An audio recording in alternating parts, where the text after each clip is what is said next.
Então bora para mais um vídeo de análise das carteiras dos alunos da mentoria Clube Invest. Para quem não sabe, todos os meses eu venho aqui, gravo um vídeo analisando, avaliando na prática uma ou duas carteiras de alguns alunos da nossa mentoria. Isso é uma prática que a gente faz todos os meses, mensalmente. A gente tem uma mentoria onde eu pego as carteiras dos alunos, faço a análise na prática. Eu gosto sempre de pegar ali uma ou duas e trazer um vídeo de análise na prática aqui para vocês, porque aí de fato eu mostro na prática a aplicação da estratégia de montagem de carteira por longo prazo. Mostro como dar um direcionamento, como deixar a carteira melhor diversificada, mais segura e com uma expectativa de retorno muito maior. Então eu tenho certeza que se você está aí aprendendo sobre investimentos, começando a investir, aprendendo a montar uma carteira, esse vídeo com certeza vai servir para você, porque os insights, os ensinamentos e orientações que eu vou trazer aqui, você vai poder sim aplicar aí na prática na sua carteira de investimentos. Porque dentro da nossa filosofia de investimentos, da nossa filosofia de montagem de carteiras de investimentos,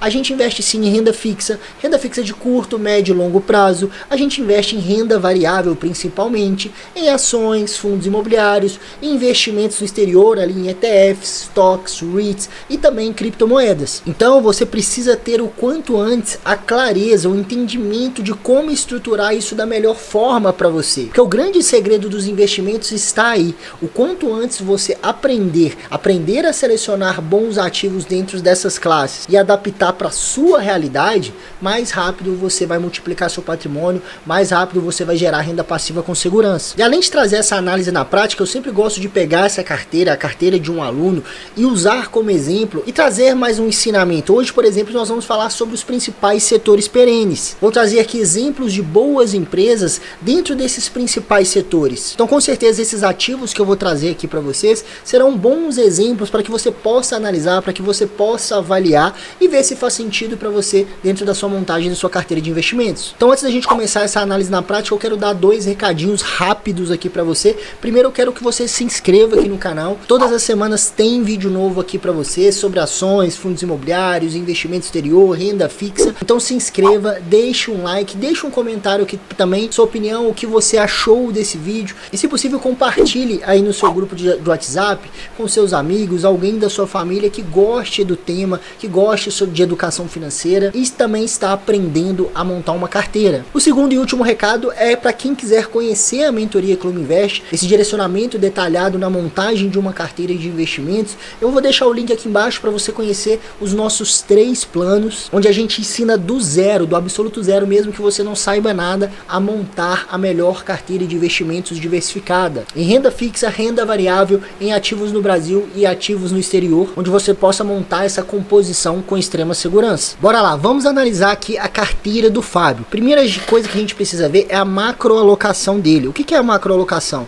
É onde ele está investindo, quais são os tipos de investimentos e as porcentagens respectivamente. Ele atualmente tem 37%, quase 38% no Tesouro Direto, 29%, 30% em fundos imobiliários, 21% em ações no Brasil e 10% em ETFs no exterior. Então ele já está ali, a gente já pode ver que ele está alocado, ele está diversificado nas principais classes de ativos: renda fixa, fundos imobiliários, exposição a imóveis, ações no Brasil, exposição a empresas no Brasil e ETFs no exterior. A gente vai ver que tipo de ETF ele tem aqui, mas são ativos americanos. O primeiro ponto, quando eu fui destrinchar a carteira dele, aqui na parte de Tesouro Direto, ele só tem o Tesouro IPCA mais 2029. Tesouro IPCA mais 2029 é um ótimo título. Ele faz parte sim da nossa estratégia. Eu gosto sempre de falar que o Tesouro IPCA mais é o melhor investimento de renda fixa para o médio e longo prazo, ou seja,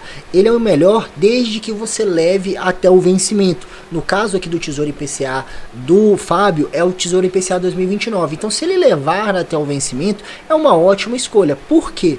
Porque ele vai pagar ali pra gente o IPCA do período, o índice de inflação do período, mais uma taxa fixa. E atualmente a gente está nas maiores taxas pré-fixadas da história do Tesouro IPCA. Porém, como ele possui, é um título que possui marcação marcação a mercado, ou seja, o preço desse título ele tem variação. Se você comprar hoje, amanhã ele pode estar valendo um pouquinho menos, sofrer uma leve desvalorização. Isso é marcação a mercado. Ele não serve para uma reserva de emergência. Jamais você pode colocar a sua reserva de emergência num tesouro IPCA, num tesouro pré-fixado, justamente porque ele oscila. Então, no curto prazo, ele pode oscilar até negativamente. Você pode botar 10 mil hoje e amanhã tá 9.500. Porém, se você levar até o vencimento, não existe a menor possibilidade de você ficar negativo. Muito pelo contrário, quando chegar lá no vencimento ou próximo dele, ele vai se ajustando à sua rentabilidade prometida, que é IPCA mais a taxa fixada. Porém, no curto prazo tem oscilação. Então, por isso, reforço, não serve para reserva de emergência. No caso do Fábio aqui, eu não sei se ele tem uma reserva de emergência fora disso, talvez tenha, ele só não tenha lançado aqui. Porém, se ele estiver utilizando o Tesouro PCA para uma reserva de emergência, tá errado. Não deve fazer isso. Se for esse o caso, o que ele deve fazer? Apesar de ser um investimento de médio prazo, e o ideal é que seja levado até o vencimento, e ele tá no positivo, ele teve aqui uma variação de pouco mais de 1%, se ele não tiver uma reserva de emergência, a prioridade na renda fixa inicialmente sempre será a reserva de emergência. O Tesouro IPCA vem como um segundo plano, ele é extremamente importante, mas ele vem em um segundo plano. Então, se ele não tiver a reserva de emergência ainda, o ideal é que ele migre esse valor para um título que sirva para esse objetivo, que é no caso o Tesouro Selic, um CDB de liquidez diária, por exemplo, do Inter, caixinha do Nubank, CDB de qualquer banco grande, Banco do Brasil, Banco Itaú, Banco Santander, qualquer um desses vai servir perfeitamente para uma reserva de emergência. Então aqui é o primeiro ponto de atenção dessa carteira.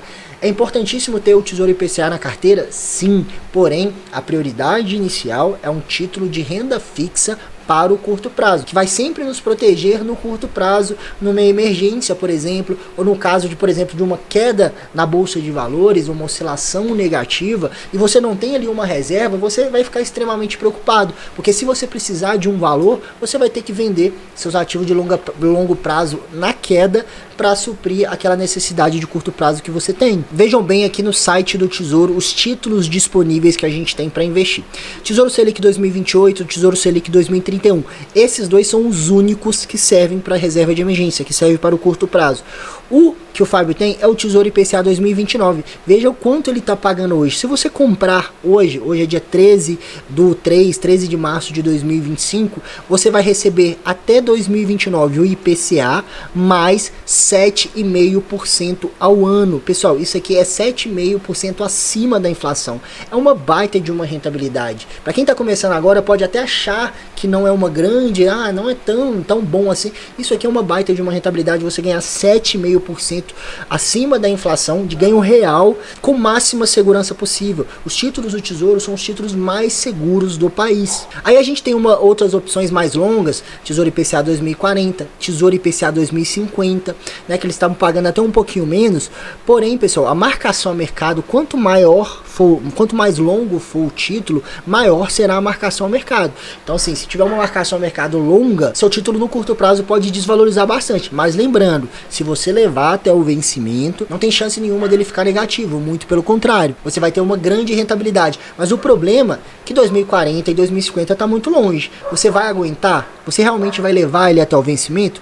Esse é o ponto. Por isso que eu gosto de títulos mais curtos. Eu invisto sim no Tesouro IPCA+, mas eu sempre pego ali o de médio prazo justamente por conta disso. Ele tem menor volatilidade e também é um prazo menor. Você tem que sempre lembrar que aqui a gente está emprestando dinheiro para o governo brasileiro. A gente sempre tem que pensar que quanto maior for o tempo, maior será o risco também. Partindo agora para a segunda classe de ativos, que são os fundos imobiliários, agora já entrando aqui na renda variável, né? A gente sempre tem que pensar que montar uma carteira de investimentos, você tem que ir por partes. Se você está assistindo esse vídeo e está começando, você tem que partir da ideia que você vai começar primeiro pelos investimentos mais seguros, os investimentos mais fáceis da gente entender, que são o que eu acabei de explicar. CDB, Tesouro, você vai começar por ali. Investimentos que não oscilam, e aí aos pouquinhos você vai diversificando sua carteira em ativos com potencial maior de retorno por longo prazo, que são os ativos de renda variável. Então você vai começar ali aos pouquinhos em fundos imobiliários, depois aos pouquinhos em ações,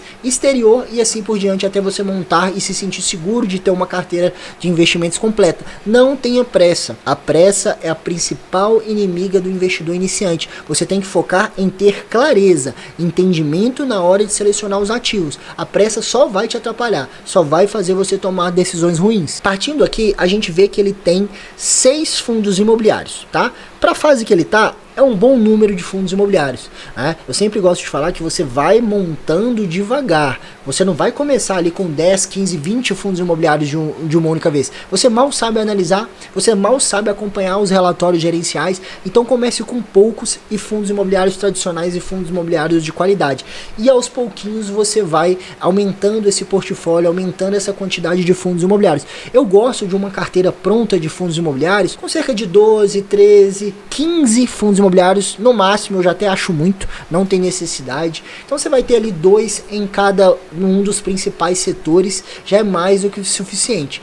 Começando aqui a analisar a carteira dele, ele tem o VILG11, que é um fundo de galpões logísticos, o MXRF11, que é um fundo de papel, né? A gente colocou aqui papel, VISC11, que é um fundo de shoppings, XPML11, um dos fundos mais famosos também de shopping, GARI11, que é um fundo híbrido, né? Renda urbana, e o GGRC11, que também é um fundo de galpões logísticos. Então ele tem 2 de shopping, 2 de galpões, nenhum de lajes corporativas, híbrido de tijolo ele tem o GARI11 e papel ele tem o MXRF11. Esses setores aqui para mim são os principais. Uma carteira ela tem que estar praticamente 100% aqui, na minha opinião. Os demais tipos de fundos imobiliários, como FOF, desenvolvimento, até outros tipos, os FIAGROS, por exemplo, FIINFRA, são tipos de fundos, são tipos de ativos, né, de fundos imobiliários também, no caso dos FOFs de desenvolvimento, que na minha opinião existe um risco um pouco maior. Então, o foco da sua carteira, principalmente para quem está começando, tem que estar nesses principais setores,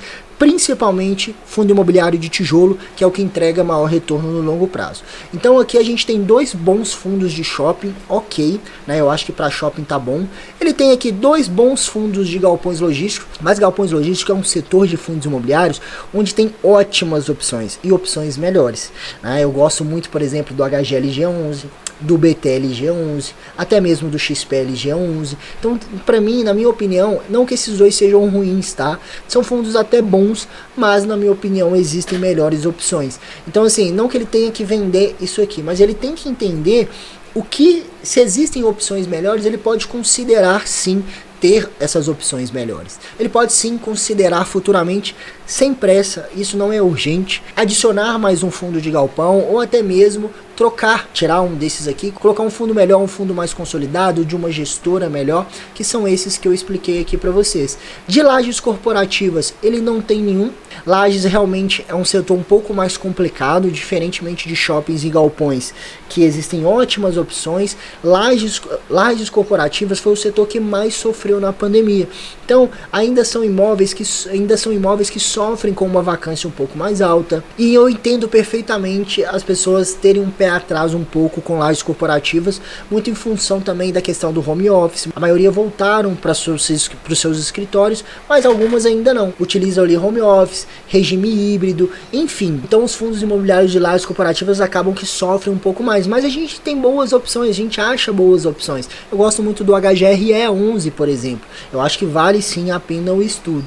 Agora, híbrido de tijolo, que a gente encontra ótimas opções, eu vou até colocar aqui algumas outras opções além do GARI11. Ele tem um ótimo fundo de tijolo, que é o GARI11. Temos ali também o HGRU11, que é também de renda urbana. Tem também o TRXF11, que eu gosto bastante. Então temos boas opções, fundos já consolidados, que já se provaram no tempo, para ele poder diversificar. Ah, Pedro, então ele tem que sair aqui comprando vários desses fundos? Não. Aqui já está uma boa estrutura inicial. Ele vai fazer o quê? À medida que o patrimônio for crescendo, ele vai adicionando ali até chegar a 10, 12 fundos imobiliários complementando essa carteira. E para finalizar, a questão de fundos de papel. O MXRF11 é o fundo mais famoso, é um fundo tradicional. Eu também gosto, porém existem outras boas opções que ele pode complementar aqui na carteira de fundos de papel seguro. Fundo de papel tem que tomar muito cuidado, porque existem várias opções aí bem mais arriscadas. Fundos que eu gosto de papel: KNCR11, HGCR11, KNSC11. Então existem boas opções aí no mercado. Eu adicionei aqui de verde algumas boas opções para ele poder analisar. Vocês também podem analisar aí na casa de vocês, fazer uma análise mais profunda desses fundos imobiliários nesses principais setores. HGLG e BTLG para galpões, HGRE para lajes corporativas, para híbrido, HGRU e o TRXF11. Eu acabei esquecendo de mencionar o KNRI. Pô, como eu esqueci do KNR11, para uns fundos que eu mais gosto. Um fundo que é híbrido, ele possui lajes corporativas e galpões logísticos no seu portfólio. Então o KNRI é uma ótima opção para você também se expor a lajes corporativas. Ele tem ótimos imóveis dentro do seu portfólio, uma gestão impecável, né, que é a gestão da Quineia. Então assim, também é uma ótima opção para análise. E papel, como eu citei para vocês, KNCR, HGCR e KNSC11. Agora entrando na carteira de ações do Fábio, ele possui apenas 5 ações, um valor baixo investido, ou seja, ele está começando a investir em ações ainda. Então ele possui Taesa, que é do setor de energia elétrica, Itube, né, que é o Itaú, setor bancário, Banco do Brasil, setor bancário, a VEG, que é o setor de bens industriais, Sanepar, que é o setor de saneamento. Então ele possui empresas robustas, empresas consolidadas, com alto valor de mercado e principalmente nos setores perenes, que é o que eu falei com vocês, que eu ia falar um pouquinho sobre isso aqui com vocês hoje. O que eu gosto para uma carteira de investimentos para o Brasil é a gente focar em setores perenes. Da mesma forma que uma carteira de fundos imobiliários eu foco praticamente 100% nesses principais setores, se você pegar a minha carteira pessoal, a carteira pública também, a maior parte dela vai estar aqui, nos principais setores perenes, empresas robustas, consolidadas, que já se provaram no tempo, empresas que mesmo em momentos de crises econômicas, em momentos de inflação alta, de taxa Selic alta, que é o que a gente está vivendo aqui agora, são empresas que continuam faturando, continuam com altos lucros, justamente porque elas prestam serviços essenciais para a economia, serviços que, independente do que estiver acontecendo, eu vou continuar utilizando. Energia, estou utilizando agora nesse momento. Saneamento, serviço de saneamento. Seguro é algo extremamente importante para a nossa vida. Seguro de casa, seguro de vida, seguro de carro. Serviços bancários. Diariamente a gente precisa ali utilizar o aplicativo do banco, fazer um Pix, enfim, transferências. Ou seja, diariamente nós estamos utilizando serviços dessas empresas e muitas vezes a gente nem percebe. Então por isso que essas empresas são empresas essenciais, são setores perenes, diferentemente das empresas cíclicas. As empresas cíclicas, elas passam por períodos de grandes faturamentos, grandes lucros e períodos de queda também, onde o faturamento cai, o lucro cai, devido a vários fatores que fazem essas empresas passar por ciclos. Então por isso que eu gosto de muito mais das empresas dos setores perenes. E aqui ele tem, como eu disse, a Taesa, que é uma boa empresa, gosto bastante, tá na minha carteira, tá lá na carteira pública, mas ele pode pensar que também em ter mais uma ou duas empresas do setor elétrico, nós temos ótimas opções. Daqui a pouco eu vou colocar aqui boas opções dentro dos setores perenes. Saneamento também, né, ele tem Sanepar, mas existem outras boas opções. Seguro, né, é talvez um dos principais setores perenes com ótimas opções. Ele não tem nenhuma, então aqui se ele for adicionar uma nova empresa para essa carteira, ele pode pensar no setor de seguro. Sim, vou colocar aqui algumas boas empresas, algumas boas opções para analisar. E banco, essa dobradinha aqui para mim é a dobradinha perfeita. Os dois maiores bancos do Brasil, os dois bancos que batem recorde de lucro a cada ano. Até bons anos atrás, em termos de resultados, Banco do Brasil, Itaú, Bradesco e Santander estavam bem próximos. Mais de uns anos, de 2, 3 anos para cá, os dois dispararam ali na frente em relação a resultados, em relação à margem, em relação a tudo, e deixaram os outros dois um pouquinho para trás. Então por isso para mim são as duas melhores opções realmente para o setor, Banco do Brasil e Itaú. Então tá aqui, pessoal, essas são outras boas opções para que vocês, para que o Fábio possa, né, avaliar no futuro e pensar em adicionar na carteira. Por exemplo, Engie, né, empresa do setor de energia elétrica, setor de geração de energia elétrica, CEMIG, né, CPFL Energia, Alupar, temos várias outras boas opções também dentro do setor de energia. O setor de energia eu gosto bastante justamente por isso, né, temos ótimas opções. Saneamento, coloquei aqui Copasa, né, Copasa também é uma ótima opção junto com o Sanepar. E o setor de seguros, essa trinca aqui que são disparados as melhores na minha opinião, BB Seguridade, Caixa Seguridade e Porto Seguro. Em relação ao setor setor bancário ele tá bem tranquilo, as duas boas empresas aqui. Então, na minha opinião, essas são ótimas opções dentro dos principais setores perenes da Bolsa Brasileira. E para finalizar a carteira aqui do Fábio, ele também tem uma parte no exterior, como eu mostrei para vocês lá no início. Ele possui dois ETFs, o IVV e o VNQ. Ele possui ali menos de R$1.000 investidos, 79 dólares no VNQ e 59 dólares no IVV. O IVV ele é um ETF que replica as 500 maiores empresas dos Estados Unidos. Então é um ETF que eu gosto bastante, ele parece muito com o VO. Eu falo muito sobre o VO porque o VO é o que eu tenho na minha carteira. Porém, os dois são muito parecidos, eles investem praticamente na mesma coisa. Possui taxa de administração parecidas, grandes gestoras, né? O IVV ele é gerido pela BlackRock, que é uma das maiores gestoras do mundo. O VO ele é gerido pela Vanguard também, que é uma das maiores gestoras do mundo. Então, esse é o famoso tanto faz. O IVV ou o VO, tanto faz. Não faz sentido você ter os dois, porque você vai estar, no final do dia, você vai estar investindo na mesma coisa. O outro ETF, que é o VNQ, ele é também gerido, assim como o VO, ele é gerido pela Vanguard, possui ótima gestão, mas o que acontece aqui? O VNQ ele investe em REITs, né? Ele não investe em ações, nas estoques americanas, mas sim nos REITs. Os REITs, para quem não sabe, são como se fossem nossos fundos imobiliários, então ele investe em imóveis. Então aqui ele está muito bem diversificado, ele está se expondo aos melhores imóveis e às melhores empresas dos Estados Unidos. Essa é a carteira ideal para mim, para o investidor iniciante. Isso aqui já está mais do que suficiente para você se expor nos Estados Unidos, pelo menos nessa fase inicial. Futuramente você pode começar um complemento de ETFs, você pode sim ter mais uns 2 ou 3 ali que vão complementar esses daqui, e futuramente também você pode começar a fazer o stock picking, que é começar a selecionar algumas stocks, alguns REITs que você goste, mas para isso você precisa ter uma capacidade de análise bem maior. Então, para começa por ETFs, está mais do que suficiente. Equilibre essa carteira, tome muito cuidado com a sobreposição. Eu vejo muita gente cometendo esse erro. O que é a sobreposição? Vou dar um exemplo aqui bem fictício. Você compra um ETF ali que possui 10 empresas, e depois você compra um outro ETF de estoques que investe em 15 empresas. Porém, dessas 15 empresas do segundo ETF, 10 delas já estão no ETF que você começou a investir. Então, olha a sobreposição, você acaba se expondo 2 vezes aos mesmos ativos. Então, tem que tomar muito cuidado em relação a isso. Isso acontece demais, por isso a importância de você entender qual é o índice que esse ETF replica, qual é o tipo de empresa, qual é o portfólio desse ETF, para você não realizar essa sobreposição de ativos. Então é isso, pessoal, espero que vocês tenham gostado desse vídeo de análise de carteira. Tenho certeza que as informações, os ensinamentos que eu trouxe aqui nesse vídeo vai sim ajudar você na montagem da sua carteira. Então por isso eu peço mais uma vez para você deixar um like, compartilhar, se inscrever no canal, e se quiser aprofundar, clica aqui no link e vai lá conhecer a nossa mentoria. Muito obrigado e até o próximo vídeo. Valeu!